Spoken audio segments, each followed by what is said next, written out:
اور پھر ساتھیوں وہ مرحلہ بھی آیا کہ جب باپ تیار ہے، ہاتھ میں تیز چھری ہے اور بیٹے کو لٹایا جا رہا ہے، میرے بھائیوں آج مینا کا کلیجہ تھر تھر کانپ رہا ہے، آسمان کے فرشتے فریاد کر رہے ہیں مالک یہ زمین پر ہو کیا رہا ہے؟ کیا تیرا خلیل اپنے بیٹے کو واقعی میں ذبح کر دے گا؟ کیا اپنے اسماعیل کے گلے پہ، نازک سے گلے پہ وہ چھری پھیر دے گا؟ یا اللہ تیرا یہ وہ خلیل ہے جو نارے نمرود میں کود گیا تھا، یا اللہ اس نے کتنے امتحان دیے ہیں تیرے کہنے سے وہ اپنے بیوی بچوں کو چھوڑ کے ملک شام چلا گیا تھا، مالک وہ امتحان پہ امتحان دے رہا ہے، مگر یہ تو بہت بڑا امتحان ہو گیا کہ تو اسی کے ہاتھوں سے اس کے سگے بیٹے کے گلے پہ چھری چلوا رہا ہے۔ میرا رب کہتا ہے فرشتوں دیکھتے جاؤ، میرے خلیل کی وفا دیکھتے جاؤ، میرے خلیل کی محبت دیکھتے جاؤ، میرے خلیل کا استقلال دیکھتے جاؤ، میرے خلیل کی استقامت دیکھتے جاؤ، میرے خلیل کی خلت دیکھتے جاؤ۔ گویا کہ اس وقت میرے خدا کی کبریائی کہہ رہی تھی اے فرشتوں تم کہتے تھے نا انسان کو کیوں بنا رہا ہے یا اللہ، انسان زمین میں جا کے فساد مچائے گا۔ اے فرشتوں تم نمرود کو دیکھ رہے تھے، میں ابراہیم کو دیکھ رہا تھا۔ زمین پہ اگر برے آئیں گے تو اچھے بھی تو آئیں گے، میرے نیک بندے بھی تو آئیں گے، وفا کرنے والے بھی تو آئیں گے۔ دیکھو فرشتوں میرے ابراہیم کو دیکھو، اور اے فرشتوں صرف ابراہیم کو نہ دیکھنا اسماعیل کو بھی دیکھو، وہ ذرا سا بچہ ہے حضرت ابراہیم کا، میرے خلیل کا ذرا سا بیٹا ہے، مگر اس کی بھی تو وفا دیکھو نا، اس کا بھی تو صبر دیکھو نا، اس کا بھی تو جذبہ دیکھو نا، وہ ذرا سا بچہ ہے مگر کتنا سچا ہے، کتنا اچھا ہے۔ اللہ اکبر، حضرت ابراہیم خلیل اللہ نے حلقوم پہ چھری کو رکھ دیا، وہ چھری چلا رہے ہیں۔ اور یار یہ آسان بات نہیں ہوتی، کہنا آسان ہوتا ہے، پہلی بات تو کہنا بھی آسان نہیں ہوتا، مگر مینا کی زمین نے یہ منظر دیکھا ہے، مینا کی وادیوں نے یہ معاملہ دیکھا ہے، مینا کے پہاڑوں نے یہ معاملہ دیکھا ہے۔ اے میرے خدا تجھے اپنے ابراہیم کی یہ ادا کس قدر پسند آئی کہ وہاں اسماعیل کی ماں کی سنت زندہ ہو رہی ہے، اور مینا میں جو حاجی کا حج ہوتا ہے جب تک وہ قربانی نہ کرے حاجی نہیں بن سکتا ہے، تجھے قربانی کرنا ہی پڑے گی، تجھے وہاں پر حضرت اسماعیل کی ماں حضرت حاجرہ کی سنت ادا کرنا ہے، اور مینا میں حضرت اسماعیل کے والد ماجد ابراہیم کی سنت ادا کرنا ہے۔ حضرت اسماعیل کی بھی سنت ادا ہو رہی ہے۔ اے میرے ساتھیوں حضرت ابراہیم خلیل اللہ چھری ہاتھ میں لے کر کے حلقوم پہ چلا رہے ہیں، مگر خدا کہتا ہے چھری کاٹنا تو دور کی بات ہے، ہمارے اسماعیل کے گلے پہ خراش بھی نہیں آنا۔ واہ واہ واہ، سبحان اللہ سبحان اللہ۔ ذرا مچل کے بولو نا سبحان اللہ، سبحان اللہ، اور زور سے بولو سبحان اللہ۔ اب پڑھو پھر وہی مصرے جو میں نے شروع میں پڑھے تھے، اندھیرا دور کرنے کو اجالا کون دیتا ہے، امیدیں ٹوٹ جائیں تو سہارا کون دیتا ہے۔ پہاڑیوں کی امیدیں ٹوٹ رہی ہیں، مینا کی وادی تھر تھر کانپ رہی ہے، یا اللہ ایک بیٹا ذبح ہو جائے گا، اور وہ بھی نبی کا بیٹا، وہ بھی خلیل کا بیٹا، اس روئے زمین پر سب پہ مقدس ہستی جو آج کی تاریخ میں ہے حضرت ابراہیم خلیل اللہ کا بیٹا۔ مگر خدا کہتا ہے انی عالم ما لا تعلمون، جو ہم جانتے ہیں تم نہیں جانتے ہو۔ اللہ نے فرمایا اے بلبل سدرہ کدھر ہو، اللہ پاک نے فرمایا بلبل سدرہ لبیک یا اللہ، اللہم لبیک یا اللہ، میں حاضر ہوں، تیرا حکم کیا ہے؟ اے جبریل جاؤ جنت چلے جاؤ، دمبا لے کر کے جاؤ، اور سنو اسماعیل کو ہٹا دینا، دمبے کو لٹا دینا، دمبا قربان ہو جائے گا، مگر ہم حضرت ابراہیم کو وہی ثواب عطا فرمائیں گے۔ یعنی کہ اللہ پاک نے اس میں قرآن شریف میں یہ نہیں کہا کہ تم نے وَفَدَيْنَاهُ بِذِبْحٍ عَظِيمٍ، اچھا اللہ پاک نے ذبح عظیم کا فدیہ عطا کیا، مگر اللہ تعالیٰ نے جو لقب عطا کیا حضرت ابراہیم کو، یہ کہہ لو کہ جو حضرت اسماعیل کا جو لقب ہے وہ کیا ہے؟ ذبیح۔ حالانکہ آپ قربان تو نہیں ہوئے، مگر چونکہ قربانی کی نیت سے گئے تھے۔ زور سے بولو کس کی نیت سے گئے تھے، آواز آئے؟ باپ کی بھی اور بیٹے کی بھی، دونوں کی قربانی کی نیت تھی، اور تب سے لے کر آج تک یہ سنت جاری ہے۔ اب میں یہاں پر تیزی کے ساتھ چند باتیں اور بتاؤں، پھر میں تقریر ختم کرتا ہوں۔ بعض لوگوں کے پاس اچھا خاصا سرمایہ ہے، ٹھیک ٹھاک کھاتے پیتے بھی ہیں، گھر میں بڑے بڑے موبائل بھی ہیں، مگر قربانی کے حصے کی بات آئے گی تو پوچھتے ہیں بھئی قربانی، ارے خدا کے بندو، ان دنوں میں قربانی کے دنوں میں اللہ تعالیٰ کو سب سے زیادہ جو عمل پسند ہے وہ قربانی کا عمل ہے۔ آواز آئی آپ کو؟ زور سے بولو کون سا عمل ہے؟ اور اونچا بولو، مستحب یہ ہے، جیسے اب چاند نظر آ گیا، فرض تو نہیں ہے، واجب بھی نہیں ہے، لیکن مستحب یہ ہے کہ اپنے ناخن نہ کاٹے جائیں جب تک، زور سے بولو، جب تک، ہاں، لیکن میں نے کیا کہا، مستحب ہے، بہتر ہے۔ بعض لوگ اس کو چلو پڑھ دیتے ہیں، وہ کلام بھی پڑھ دیتے ہیں، مگر اب جو ہے ٹائم بھی کافی ہو گیا، انشاءاللہ۔ بھئی سلیم تم ہاں نا، ٹائم بھی کافی ہو گیا۔ کلمہ شریف پڑھیں، اشہدو ان لا الہ الا اللہ واشہدو ان محمدًا عبدہ ورسولہ صلی اللہ تعالی علیہ وسلم۔ محرم شریف میں آؤں گا کسی دن انشاءاللہ، تو یہ ہمارے کئی لوگوں نے کہا ہے، میں پڑھ دیتا ہوں۔ کلمہ شریف پڑھ دیں ایک مرتبہ، لا الہ الا اللہ محمد الرسول اللہ صلی اللہ تعالی علیہ وآلہ وصحبہ وبارک وسلم۔ اللہ تعالی ہم سب کو حسن عمل کی توفیق عطا فرمائے۔ میں نے جو باتیں کہیں کوئی بات غلط نکلی ہو، اللہ تعالی معاف فرمائے۔ سہون یا قصداً کوئی بات زبان سے غلط سرزد ہو گئی ہو، میں بھی کلمہ پڑھتا ہوں، آپ بھی پڑھیں، لا الہ الا اللہ محمد الرسول اللہ صلی اللہ تعالی علیہ وسلم۔ ہم سبوں پہ اگر کوئی بلائیں آنے والی ہوں تو اللہ تعالیٰ اس ماہ مبارک کی برکت سے ان سب بلاؤں کو دور فرمائے۔ جہاں جہاں بھی اہل حق پریشان ہیں، مالک پردے غیب سے ان کی مدد فرمائے۔ ہم سب کو صحیح معنی میں اپنے پیارے محبوب کا سچا وفادار امتی بنائے، آمین۔ چند اشعار کے لیے کہہ رہے ہیں، میں پڑھ دیتا ہوں۔ کیا بتاؤں زباں کانپتی ہے میری، کیا بتاؤں زباں کانپتی ہے میری، گنبے آل خیر البشر لٹ گیا، خانداں میں صرف چند بچے بچے، آن ہی آن میں پورا گھر لٹ گیا، خوب روتی تھی زینب در کربلا، سچ ہے اولاد کا غم بہت ہے بڑا، اس کے دل سے تو پوچھو گزرتی ہے کیا، نوجوان جسی کا لخت جگر لٹ گیا، کیا بتاؤں زباں کانپتی ہے میری، گنبے آل خیر البشر لٹ گیا، ناز جن کا اٹھاتے تھے شاہ امم، پیار سے جن کو لپٹاتے تھے عمر بھر۔ کیا شان ہے امام حسن اور حسین کی، سبحان اللہ، زور سے بولو۔ ہمارے نبی کے نواسے ہیں، اور حضور کتنی محبت فرماتے ہیں کہ کاندھے پہ بٹھا لیتے ہیں دونوں کو، کاندھے پہ۔ اچھا، وہ حضور کو دیکھ کر کے صحابہ کہتے حضور سواری بڑی پیاری ہے، چونکہ حضور سواری بن گئے اور دونوں نواسے سوار ہیں، تو حضور فرماتے تھے سواری نعم المرکب، سواری تو پیاری ہے ہی، وہ نعم الراکب، لیکن سوار بھی بڑا پیارا ہے، سبحان اللہ، ذرا اونچا بولو۔ اور نواسوں سے محبت کرنے کا، بلکہ میں تو کہتا ہوں بیٹیوں کو رسپیکٹ، عزت، وقار اگر صحیح معنی میں دنیا کو ملا ہے نا تو ہمارے نبی کی چوکھٹ سے ملا ہے، سچی بات ہے، سچی بات ہے، سچی بات ہے، ورنہ بیٹیوں کو زمین میں گاڑ دیا جاتا تھا، تم نے بار بار سنا ہے۔ اور حضور تو اپنی بیٹی حضرت فاطمہ الزہرا کے لیے کھڑے ہو جایا کرتے تھے، شفقت میں، محبت میں، اور جب گھر پہ آتی تھیں تو ان کی پیشانی کو چومتے تھے حضور، ایسی محبت عطا فرمائی ہے اور نواسوں سے بھی حضور نے محبت سکھائی ہے، سبحان اللہ، بولو زور سے۔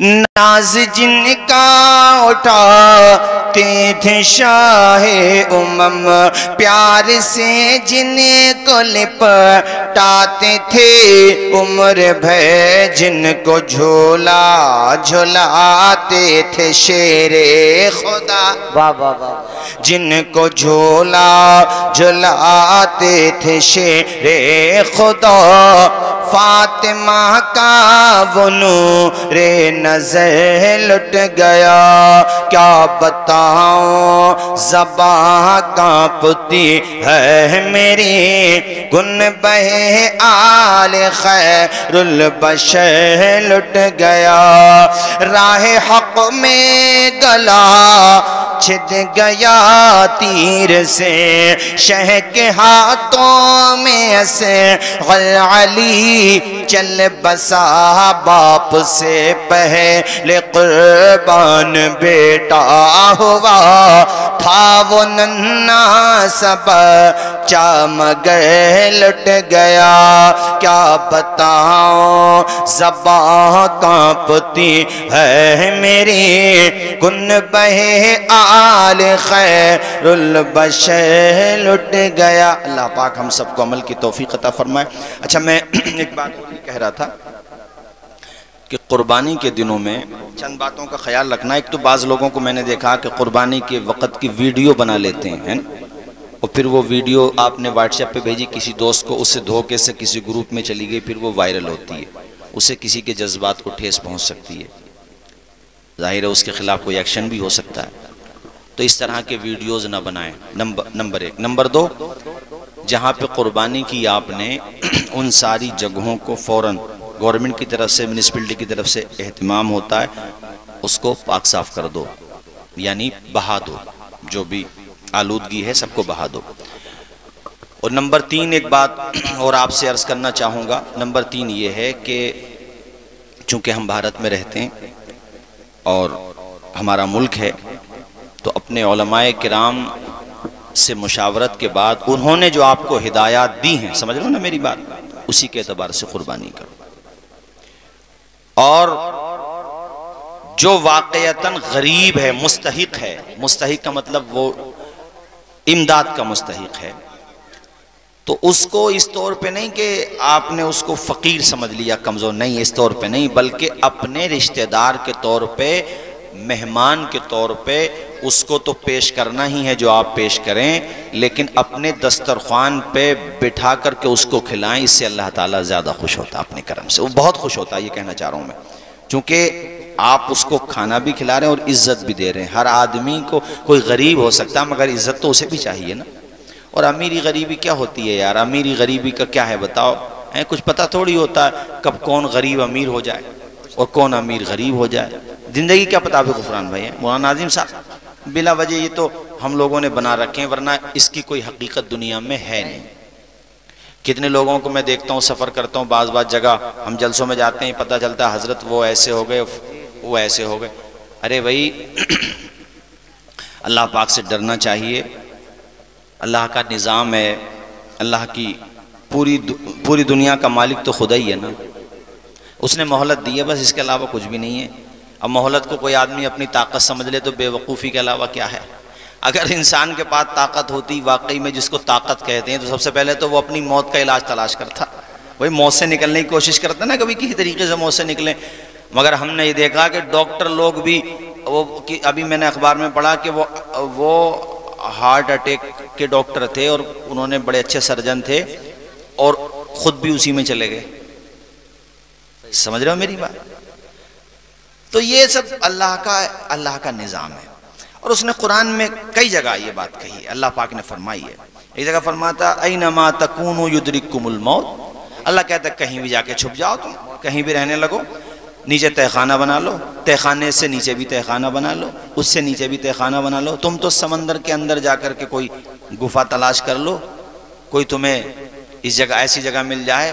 میرے رب نے فرمایا اینما تکونوا یدرککم الموت، کہیں بھی جاؤ موت سے بچ نہیں، زور سے بولو بچ نہیں۔ اور سورہ جمعہ میں اس نے فرمایا 28ویں پارے میں قل ان الموت الذی تفرون منہ فانہ ملاقیکم، اے محبوب فرماؤ ان لوگوں سے کہ تم موت سے بھاگتے ہو، تفرون منہ، بھاگتے ہو موت سے، فانہ ملاقیکم، لیکن موت تمہیں اپنے پنجے میں لے کر ہی رہے گی۔ جب ٹائم لکھا ہوا نا پرماننٹ، اس سے ایک سیکنڈ نہ ادھر اور نہ اب ہم لوگ لمبی لمبی امیدیں لگائے ہوئے ہیں. 25 سال کا جوان سوچ رہا بھئی 25 سال تو ابھی میرے ریزرو ہیں ہی, 25 سال تو میں کم سے کم ہوں, اور وہ 50 کا ہو گیا تو پھر 50 اور جوڑ رہا ہے کہ 50 سال کا تو میں اور ہوں ہی ابھی. ارے بھلے آدمی 50 سال کا تو ہے تو تیرے بال کیوں سفید ہو گئے بھئی؟ تو اپنی جوانی نہ بچا سکا تو زندگانی کیا بچائے گا یار؟ زور سے بولو. نہیں بچا پائے گا زندگانی, کوئی نہیں بچا پایا. بڑے بڑے رستم, بڑے بڑے دارا, بڑے بڑے پہلوان دنیا میں آئے, مگر سب کو قبر میں جا کے سونا پڑا. اور قبر میں کیا لے کے گئے بھی بتاؤ مجھے, زور سے بولو کیا لے کر کے گئے؟ ارے اونچا بولو نا, کیا لے کے گئے قبر میں؟ کفن کے 3 کپڑے, مرد ہے تو عورت کے 5, چونکہ عورت بحیثیت مرد کے اپنا مقام بحیثیت حیا کے زیادہ رکھتی ہے, اس لیے اس کو کپڑے بھی زیادہ دیے گئے. 5 کپڑے عورت کو اور 3 کپڑے, آواز آئے 3 کپڑے مرد کو. یہ لے کے بس سکندر بادشاہ جب مرا تو بتاتے ہیں کہ اس نے اپنے وزیروں سے کہا میرا ایک ہاتھ کہا یا دونوں باہر نکال دیو کفن سے. کہا کیوں؟ کہا کم سے کم دنیا والوں کو یہ تو پتا چلے کہ دنیا فتح کرنے والا بھی دنیا سے خالی ہاتھ ہی جا رہا ہے. خالی ہاتھ آیا تھا, خالی ہاتھ جا رہا ہے. میرا مطلب یہ نہیں ہے کہ تم دنیا نہ کماؤ, خوب کماؤ. میرا مطلب یہ ہے اس طرح نہ کماؤ کہ کسی کے دل کو ٹھیس پہنچ جائے, کسی کا حق مار لو, کسی کو تکلیف پہنچا دو. اس طرح سے دنیا نہ کماؤ, حلال لقمہ کماؤ, خوب مالا مال ہو جاؤ. اللہ کرے عثمان غنی کے غلام ہو جاؤ. اللہ تمہیں اتنا دے کہ تم دوسروں کو دو. یہ تھوڑی کہنا ہو کہ نہیں کماؤ, مگر کسی کا دل دکھا کے, کسی کو تکلیف پہنچا کے, ایسے نہیں. چونکہ دنیا سے کوئی اپنے ساتھ کچھ لے کر کے, ہاں ایک چیز لے کر کے جاتا ہے, حسن عمل اور صدقہ. خاص طور پہ صدقہ و خیرات, کمزوروں کی مدد کرنا, دبے کچلوں کی امداد کرنا, اس کو اللہ تعالیٰ بہت پسند فرماتا ہے. بلکہ صدقہ تو بلاؤں کو ٹال دیتا ہے, مصیبتوں کو ٹال دیتا. لیکن صدقہ اس طرح سے دکھا کے بھی کیا جا سکتا ہے, لیکن جس کو دیا جا رہا ہے اس کا نام نہیں بتایا جائے. سب سے اچھا صدقہ وہ ہے حدیث شریف کے مطابق جو سیدھے ہاتھ سے دیا جائے تو بائیں ہاتھ کو پتہ بھی نہ چلے. زندگی میں کیا ہے یار, زندگی کچھ پتہ تھوڑی ہے کب کیا ہو جائے, کہاں کچھ نہیں پتہ میرے ساتھیوں. موت آ جاتی ہے جہاں گھر نہیں ہوتا, بہتوں کو تو کفن تک بھی میسر نہیں ہوتا. ابھی میں چند دنوں پہلے آپ کو بڑا سن کے بھی افسوس بھی ہوگا اور حیرت بھی ہوگی, ہمارے ساتھ پڑھتے تھے اشرفی مولانا ناظم صاحب, اور شادی آ گئی تھی ان کے وہاں پر, لیکن میرے خیال سے شادی کے 15 یا 16 دن رہے تھے, یہ زیادہ رہیں گے, بارہ شادی قریب تھی, مجھے ٹھیک سے دھیان نہیں رہا کتنے تھے. لیکن دیکھو وہ دن نہیں آ سکا جس دن سر پہ صحرا بننا تھا, وہ دنیا سے چلے گئے. یہی حقیقت ہے. ہم لوگ موت سے پتہ کتنی دور ہیں.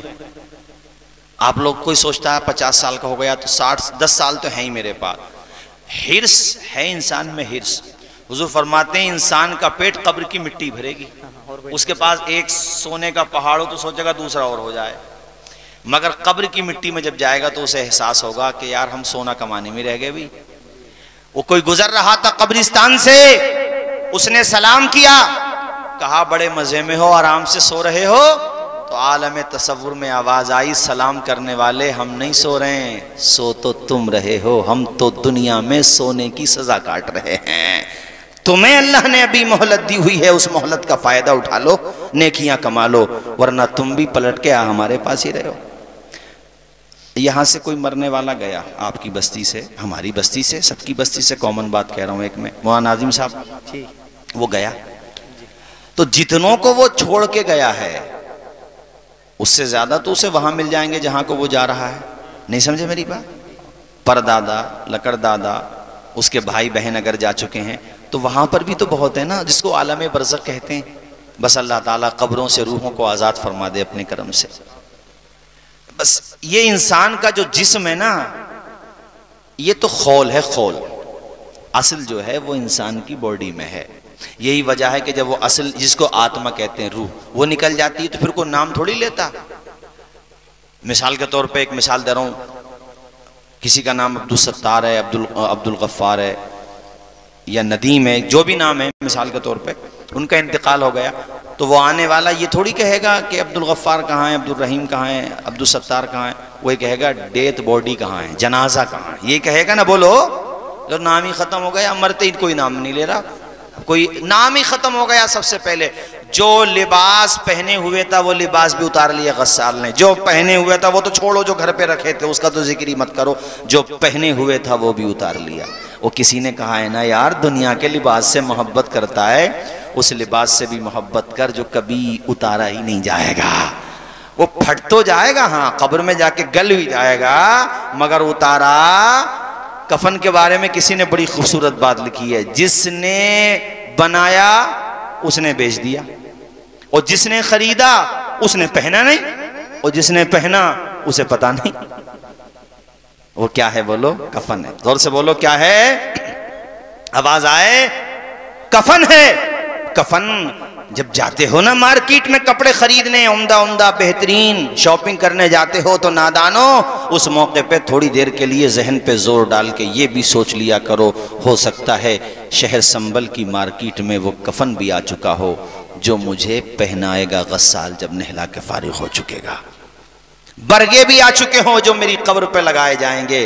کچھ نہیں پتا یار، موت بہت فاصلے پہ نہیں ہے۔ آخری واقعہ سناؤں پہ تقریر ختم کر دوں۔ ایک بزرگ نے اپنے مریدوں سے فرمایا، انہوں نے فرمایا مریدوں یہ بتاؤ موت اور زندگی میں کتنا فاصلہ ہے، کتنا انتر ہے؟ تو ایک مرید صاحب کھڑے ہوئے، جواب انہوں نے بہت اچھا دیا۔ انہوں نے کہا میں تو حضرت یہ سمجھتا ہوں، موت کو اتنے قریب سمجھتا ہوں کہ فجر کی پڑھ لی، اب یہ نہیں پتا ظہر کی نماز ادا کر پاؤں گا یا پھر اس سے پہلے میری اپنی نماز جنازہ ہی ہو جائے گی۔ حضرت نے فرمایا کئی گھنٹے کا فاصلہ سمجھ رہے ہو تم، تو اتنی دور سمجھ رہے ہو موت کو کہ تم ظہر کی پڑھ کے اثر، فجر کی پڑھ کے اثر تک کی امید لگائے بیٹھے ہو۔ دوسرے مرید کھڑے ہوئے، کہا حضرت ہم نے ظہر پڑھ لی، اثر کا نہیں پتا۔ سب نے اپنے اپنے جواب دیے۔ ایک مرید نے بڑا اچھا جواب دیا، وہ کہتے ہیں حضرت میں تو یہ سمجھتا ہوں کہ نماز کی نیت باندھ لی، اب یہ نہیں پتا نماز مکمل کر پاؤں گا یا اس سے پہلے ہی میری نماز جنازہ ہو جائے گی، مجھے نہیں پتا۔ حضرت نے فرمایا جواب تمہارا اوروں سے اچھا ہے مگر صحیح نہیں ہے۔ اب بتاؤ اتنی قریب سمجھنے، اب وہ لوگ سوچیں جو 60 سال کے ہو گئے مگر اب بھی 100 سال کا خواب دیکھ رہے ہیں، جو 30 سال کے ہو گئے مگر اب بھی وہ 30 سال اور جوڑ رہے ہیں اپنی زندگی میں۔ اور یار اتنی لمبی نہیں ہے زندگی۔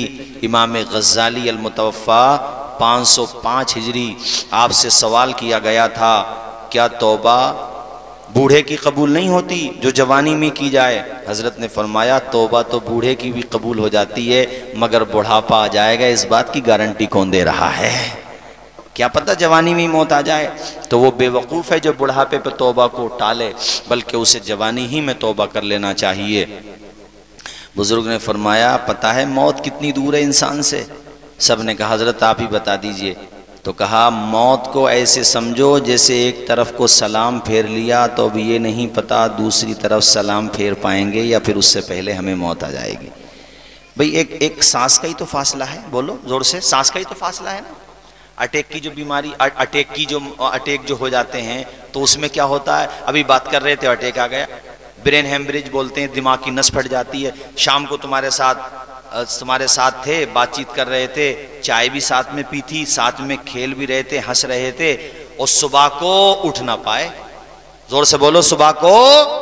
اس اعتبار سے میرے ساتھیوں کامیاب وہ ہے جو باقی زندگی کو خدا کی رضا میں گزار دے۔